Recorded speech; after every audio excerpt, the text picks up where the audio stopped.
Hey, family, and thank you so much for tuning back into another segment here on Gems Podcast. With me is my special guest, J. Rosemarie Francis. And here is a bit about J. Rosemarie. She is a content creator, she is a divorced mom of three adult sons, the creator of two podcasts, Solo Mom Talks and Tools of the Podcast Trade. She began her broadcasting journey in 2014 when she started an online radio station to encourage single moms. J. Rosemarie enjoys mentoring solo moms as well as new podcasters because she always wants to help others find the answers to their question. She considers herself a mindset maven who believes mindset is everything. And things only happen when we have the courage to believe. J. Rosemarie loves to travel solo, reads extensively, and journals consistently. So, without further ado, the woman behind it all, J. Rosemarie Francis to Gems Podcast. Wow, was that really me? Thanks, Jem. Thanks for having me. My pleasure. So, before we dive into our segment, which we're going to learn more about your podcast, your passion for just encouraging mothers, as well as dabbling in the podcasting world, because sometimes people have their own myths and consumptions about it, believe me. We're definitely going to allow the audience to connect with you more personally. And I'd like to do so by two options. We can break the ice up front or play a rapid fire 10 question game. What are you in the mood for? Let's do the 10 question, maybe. Yeah. Okay, they are rapid for a reason, so you got to be quick on your toes. So, Okay. question number 1, favorite color? Red. Question number 2, if you could have lunch or dinner with any person, living or dead, who would it be? Jesus. Question 3, you just want an all expense paid trip. And here's the kicker, they're no longer flying back to your home base for this time. Where are you going? Jamaica. 4, favorite vacation spot? Curacao. Ooh, yes, my dad was from there. Oh, cool. 5, if you can go back in time and give your younger self a piece of advice, what would it be and why? Don't get married until you're 40. Wow. Oh man, we're gonna have to come back to that at the end of the segment. 6, dream car. Bentley. 7, favorite movie or book? Juanita. That's a movie. She's a single mom, and Alfred Woodard was the star. Okay. 8, if you could recreate any significant moment in your life, what would it be? Talking to my grandfather while he reads to me. Nice. I love those sentimental ones. 9, if money was no option, you won the lottery, and they gave you a caveat to donate specifically to 3 charities, what charities are you donating to? Well, I don't have names, but one would be a charity that helps single moms who are locked up in jail for no fault of their own to be able to make phone calls and to hire an attorney. Number 2, it would be to feed the hungry, whatever community we're in. And number 3 would be to give single moms a 3-day vacation, a 3-day getaway once a year. Nice. And 10, our pass or play question. And here are the rules. If you pass, our roles are reversed and you get to ask me a question. If you choose to play, I ask you one last question. So here we go. Do you want to pass or play? Play. Okie dokie. If you could be a fly on the wall and eavesdrop on any conversation, past or present, what conversation are you eavesdropping in? This is being recorded. Be honest I now. Be honest. I'm gonna say maybe the president of the United States. Oh, okay. What Biden. the whichever one it is at the moment. What are they talking about? That Interesting. affects me. Interesting. And thank you for playing Rapid Fire with Genesis. Do do do do do do. We're segueing into our segment, which is now Solo Moms Talk, the mission behind it with the founder, J. Rosemarie Francis. So, J. Rosemary, tell me why you created Solo Moms and what was the inspiration? We know that you're a single mother with 3 adult boys, and man, boys, I can only imagine like what you had to go through being a single mom with 3 boys. And then probably juggling, work and home life. So the inspiration was a discovery group I took at my church. It was a 9-week program. We were all women, and we were just given the opportunity to talk through our feelings and experience. And I listened and realized that I wasn't the only one who was experiencing trauma. But it also told me that, I needed something like that in my life when I was, my husband left me with my 2 youngest children, 2 and 4. And I thought I was alone. But when I heard these stories, I realized I wasn't alone. And so I thought this would be a good thing to have for single moms to have, just to talk, right? And it's like God said to me, so, okay, go ahead then. And so that's how I started. That's how the idea came and the inspiration came to hear the stories of solo moms everywhere, because we think we're alone when we're going through it, but we definitely are not.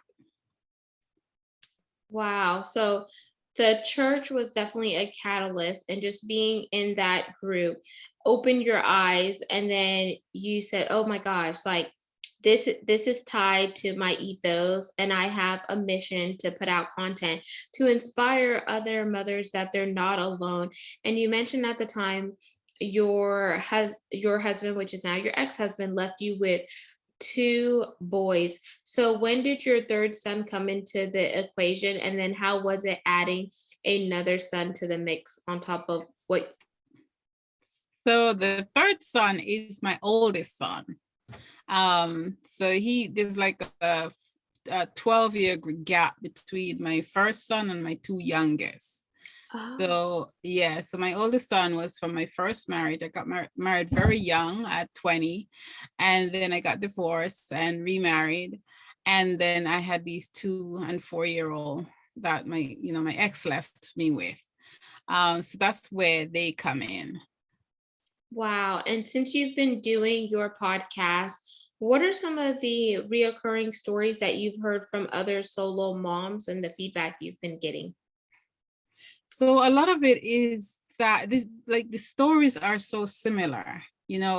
I hear somebody criticize a podcast host the other day that, people don't want to hear you, they want to hear your guests. But the whole reason to have a platform like the podcast is so people can connect with you about the stories. And so I had one guest, she was locked out of her house by her boyfriend. They were living together with their 4-year-old. He locked her out on the street with her 4-year-old. That happened to me, right? And, I've interviewed abused women. Guy just punched them out, or they're in the church and they're not getting the support they need, and they're told to just grin and bear it or turn the other cheek. So there are lots of similar stories. It's just so deep, those tiny details that might be different, right? And then there's the sexual abuse in the home, and from people they trust. So there are a lot of different stories, but they're all it could be told by one woman, right? When you're listening to those stories. So, I don't know if that answers your question, but It definitely helps answer the questions because not everyone's story is going to be the same, and we understand that. But there are going to be parallels with the different stories and commonalities that you can resonate with to encourage that woman. First, number one, thank you for sharing your vulnerability. Number two, there is strength in you talking about it because it's spreading awareness. And as you talk about it, it begins the healing process for yourself, because women who go through certain types of trauma and just walking around with the abuse and allowing the guilt, the shame, and whatever the case may be to condemn them keeps them in a place where they're complacent and they're stagnant, and they don't operate at their highest potential because of what they went through. So by you giving them a space and a safe space to come and just really be transparent definitely is helping a lot of women. And it just goes to show that we are more alike versus different. And if we could really share our stories and, hand the torch to another woman, then we're doing our job, because you never know who around the world is listening and what type of imprint it's making on their life to drive that impact for them to rise up and do something different. yes, for sure. For sure. Yeah. And let's talk about the other podcasts, because both of them are podcasts. So, whenever you think about podcasting as a whole, what are some of the myths you would like to bust? Because sometimes people, they don't realize how much work goes into being a podcaster. And when you first start off, you don't get paid, and it's a passion project, and you just want to have fun, put out good content, and really help other people. And then if you get to the point where you monetize it, cool beans. Like, who doesn't want to monetize, But I feel like you have to really understand the craft and really be unique with your podcast so it doesn't sound the same like everybody else. Yeah. I think the myth is that you need all this stuff to start, right? You need a good mic, and you need a good this, and you need a good that. You don't need any of that. You just need to start. I think if we need anything, we need the right mindset, right? Which is, you have a message and you need to get that message. There's an urgency to get that message out because there's a reason you have that message. There's a reason God gave you that message. And so the mic and the software and all the other things are just excuses we use to delay starting, that's my belief anyway. So that's my thing. That's the myth, is that you need all these things to start, and you really don't. Yeah, absolutely. And I think that having that myth scares people away, because then they're like, okay, I can't start because I don't have this, this, or this. When in actuality, people start with their phone. And I'm one of those Yes. people. I first started my podcast with my phone, and then I branched out to doing it on my laptop. And then, I tried editing for a little bit, realized that I don't want to pay somebody to just edit a minute or two out. So I'm not going to edit anymore. And that's fine. And now I keep a very organic conversational flow, because if you meet somebody in a coffee shop, can you edit a live conversation? No. So why are you trying Yeah. to edit a coffee chat style conversation that you had that may be pre-recorded or live? Let's just Yeah. be real and cut out the fluff and the extra noise. Yes. Another, oh, go ahead, J. Rosemary.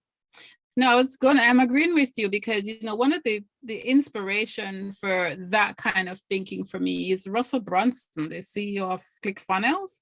He used to do a lot of his podcasts from his car while he's just speeding down the road, and he talks a mile a minute, and you hear all the background noise and everything, and he just posts it, and people are lapping it up. So it's all about the content. The rest of stuff don't really matter in the grand scheme of things. Absolutely. And I always say progression over perfection because Yeah. as long as you're making progress, you could always come back later on and perfect it. But if people are fine with the content that you have and they're gravitating to it and soaking it up like a sponge, do that. Do what works best for you and stop trying to operate in somebody else's lane because you Hmm. see them doing incredible things. That may work for them, but the minute you try to get in their lane, it may not work for you. And it's because you are wired differently, and that is okay. Yes, for sure. And I want to talk about, you mentioned the monetization part of it and starting just as a passion project. Now, if that's what you want, that is fine. I remember when I started SoloMoms Talk 3 years ago, I was approached by somebody who wanted to coach me on how to make money. And my answer to him was, well, I didn't start this to make money. I just want to put this out there, make this useful to single moms. And he said to me, well, no, I can't work with you then, right? But the thing to consider is you yourself, you're able to edit and, or not, but somebody may not be able to. I remember in 2020 during the pandemic, I traveled for 5 weeks and I couldn't publish for 5 weeks because I couldn't edit and I had no one. I couldn't pay someone to edit. So it meant I didn't publish. Do you follow me? So Yeah, I'm that's following. something we need to think about. I'm following you, and the reason why I'm so glad you said that is because you did not have the money to pay for editing. So that to some would have seemed like a crutch or a way to hold you back because you may want your content to sound crisp and polished because maybe you want to strive on perfection. You just want everything to just go well. But then if you allow that to be a limitation or a barrier, then you may not start until you have the funds. And who knows how long it's going to take to Right. acquire those funds because you may have other wants and needs. And sometimes in life, those needs are going to come first before the wants because you need to have a roof over your head, you need to have food on the table for your children, clothes on your back, and etc. And podcasting is just a bonus addition right now. Right, right. I do think though that we can form an entrepreneurial mindset around podcasting if that's what you want. Do you understand? So I wouldn't let money stop me from starting, right? But I also would consider the fact that this could be a business because there's a lot of money to be had in podcasting. At least that's what I'm being told, right? And so if it's something you want, if your goal is to make money from this passion, right? Then expect that and treat your podcast as a business. Mhm. Because when your why isn't enough to keep you going, you're gonna stop. You're gonna burn out, you're gonna get discouraged, and you're going to stop. Absolutely. So know what your why is and allow your why to drive your focus and bring clarity to the forefront. So, whenever you think about the entrepreneurial side of podcasting, I am very structured when it comes to my podcast, as you've seen, Jay Rosemary. I Mm-hmm. have my guests fill out a thorough guest form. And then once the guest form is filled out, it pre triggers an invoice in the event that the podcast guest does not show up, they will be liable to pay a no show fee, similar to some doctor's office. And the no show fee is $40. Mine is not that high because I know everyone may be in a different financial or socioeconomic status. But I mean, let's honor our commitments because just like someone else's time is valuable, it's a two-way street. Everyone's time is Mm-hmm. valuable, so if you sign up to do something, honor your commitment. And I understand that emergencies happen and life come up. Well, at least have common courtesy to let that individual know, hey, something came up, I apologize, I'm going to have to reschedule, or can I cancel this appointment for X, Y, and Z? And then put that versus ghosting, because in the past I had people Mm, ghosted and I did all my research and got stuff prepared and they just did not show up. I could have very well slotted in someone else who was waiting to get on the podcast versus this person over here who was a FB, flaky biscuit. yeah. And I told people, you just have to know what you want and stand for that. And if somebody cannot agree with your rules and policy, it just means that they're not a good fit for you at the time, and that's okay. Yeah. Yeah. Sure. Any feedback there regarding that live comment, Jay Rose? Well, I mean, I think that your podcast is yours. I always tell my guests, this is my podcast. I decide what happens here. And I usually say it in relation to them hurrying, trying to hurry up, not to waste my time. And I'm saying, I don't have anybody telling me when to quit. So the floor is yours. So I'm saying that to say that you need to set your own rules. I've had people refuse to sign my guest release.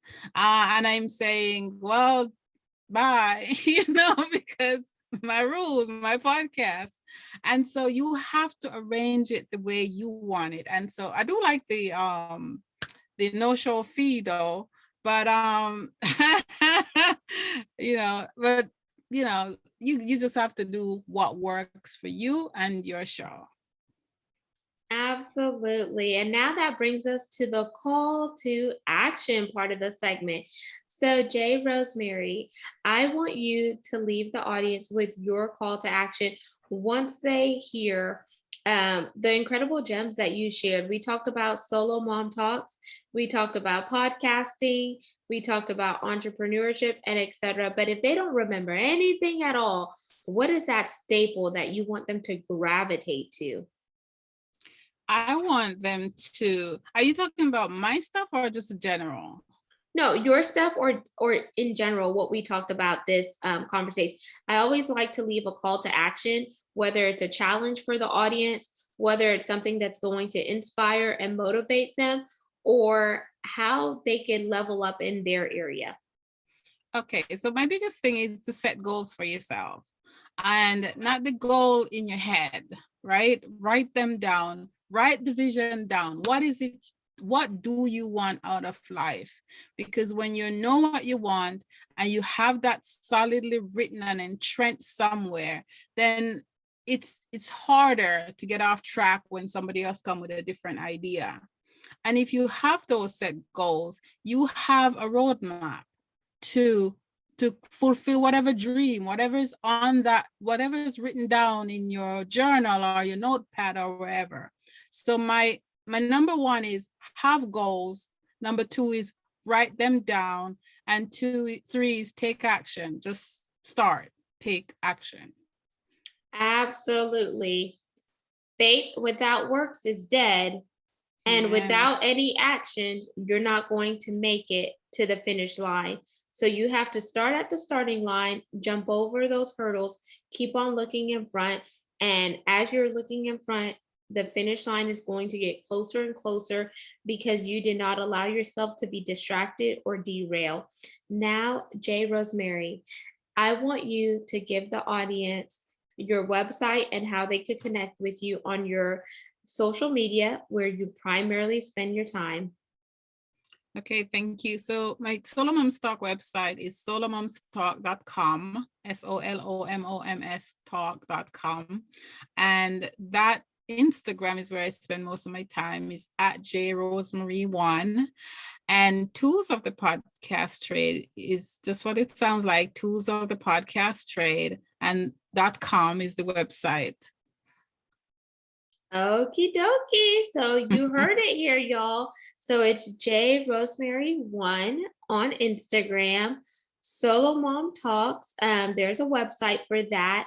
And all of her contact information will be in the show notes. So I definitely encourage you to plug in with J Rosemary and ask her questions. Ask her what something that I may not have asked her, and try to just really bridge the gap and connect on a genuine level, because what's on the other side of asking an answer. So if you don't ask those questions, you're never going to get the answer you want. So I challenge you to get outside of your comfort zone, stretch yourself, and start leveling up because you were created for such a time as this. So take advantage of it. Do not bury your dreams, your gifts, and your talents, because if you do, they will end up in the graveyard. And how many dreams do we see in the graveyard because someone was too afraid to ignite them while they were living and breathing on earth? Yes, amen to that. So make sure you like, comment, and subscribe. We're on 40 plus platforms. You can see all things video content by heading on over to YouTube and typing in at Gems with Genesis Amaris Kemp. And lastly, but not least, I want to thank each one of you for tuning in on a regular and consistent basis. Because of you, we are ranked in the top 2.5% globally out of 2.8 million podcasts per www.listennotes.com, which brings me to the need for brand sponsors. You can find out more information by heading on over to genesisamariscamp.net, clicking on that podcast tab, and finding out how you can be a sponsor to continue the mission to bring educational, inspirational, and motivational topics on a consistent basis with phenomenal subject matter expertise like J. Rosemarie and some of the other ones. Until next time, peace, love, and lots of blessings.